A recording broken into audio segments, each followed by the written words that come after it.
দুবেলা রান্না, জামাকাপড় কাচা আর ঘর মুছলে ২-৩ দিনের মধ্যে নেল পলিশের অবস্থা এরকম হয়ে যায়। তাতে আমার খুব একটা অসুবিধা হয় না, কারণ আমি এমনিই ২-৩ দিন পর পর নেল পলিশ চেঞ্জ করি, কারণ এটা আমার একটা নেশা বলতে পারেন। তবে যারা বেশ কয়েকদিন রাখতে চাইছেন তারা একটু দামি ব্র্যান্ডের নেল পলিশ ইউজ করবেন, তাহলে ভালো হবে।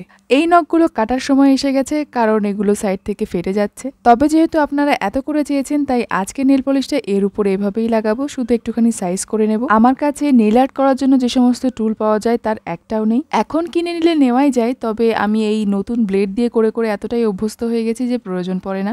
আর এইভাবে কিউটিক্যাল পেছনের দিকে পুশ করাটা কিন্তু আমি করি না, কারণ আমার নখে খুব ব্যথা হয়, তো ওটাকে আমি স্কিপ করি।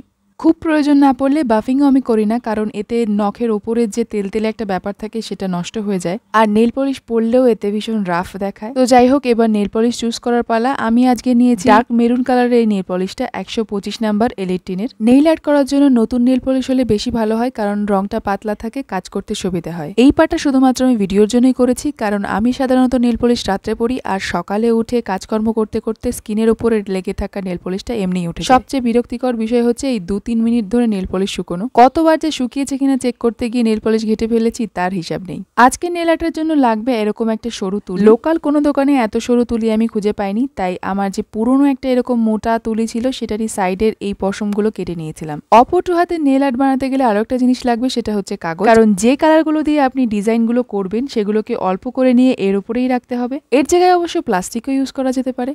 এরপর তুলির সাহায্যে ডিজাইন করা শুরু। নখের উপরে ডিজাইনগুলো খুবই সূক্ষ্মভাবে করতে হয়, আর প্রত্যেক স্ট্রোক দেওয়ার পরে আরো একবার ওই নেল পলিশে তুলিটাকে চুবিয়ে নিতে হয়। এই সময় ঘরের ফ্যানটা অবশ্যই বন্ধ রাখবেন, না হলে ওই পেপারে লেগে থাকা নেল পলিশটা খুব দ্রুত শুকিয়ে যাবে। আর হ্যাঁ, যখনই বুঝবেন নেল পলিশটা শুকিয়ে এসেছে, মানে পেপারের উপরের, ওটা আর ইউজ করবেন না, আবার নতুন করে কিছুটা ঢেলে নেবেন। পাতা বানানোটা তো দেখলেনই, এইবার চলুন গোলাপটা বানাই। গোলাপ বানানোর জন্য একটা ওই জিলিপির প্যাচের মতন একটা প্যাচ দিতে হবে, না ঠিক জিলিপিও না, ওই মশার কয়েলের মতন। তারপরে ওপরের দিকে শুধুমাত্র এরকম একটা একটা করে পাপড়ি এঁকে যেতে হবে। জিনিসটা ভীষণই সহজ, তবে ফুলটা কত সুন্দর হবে সেটা নির্ভর করবে আপনার হাতের স্ট্রোকের উপর। যারা কলকা ভালো পারে তাদের কাছে তো এটা বাঁয়ে হাত কা খেল, তবে আমাকে বেশ বেগ পেতে হয়েছে এই ডিজাইনটা করতে, কারণ আমি কলকা একেবারেই ভালো পারি না। And the last but not the least, সেটা হচ্ছে একটা তুলোর মধ্যে এরকম ভাবে কিছুটা রিমুভার নিয়ে তুলিটাকে ভালো করে ক্লিন করা, কারণ নেল আর্টের আনন্দে একে ভুলে গেলে এটা কিন্তু নষ্ট হয়ে যাবে, পরে আর কাজ করা যাবে না। যাই হোক, নেল পলিশটা সম্পূর্ণ শুকিয়ে এলে এক কোট ট্রান্সপারেন্ট নেল পেন্ট লাগিয়ে নেবেন, তাহলে ব্যাপারটা আরো গ্লেজি হবে। এই ভিডিওটা যদি কোনো নেল আর্ট এক্সপার্টের কাছে যায় এবং আমি যদি কোনো ভুলভাল কিছু বলে থাকি, তাহলে আমি আগে থেকেই সরি।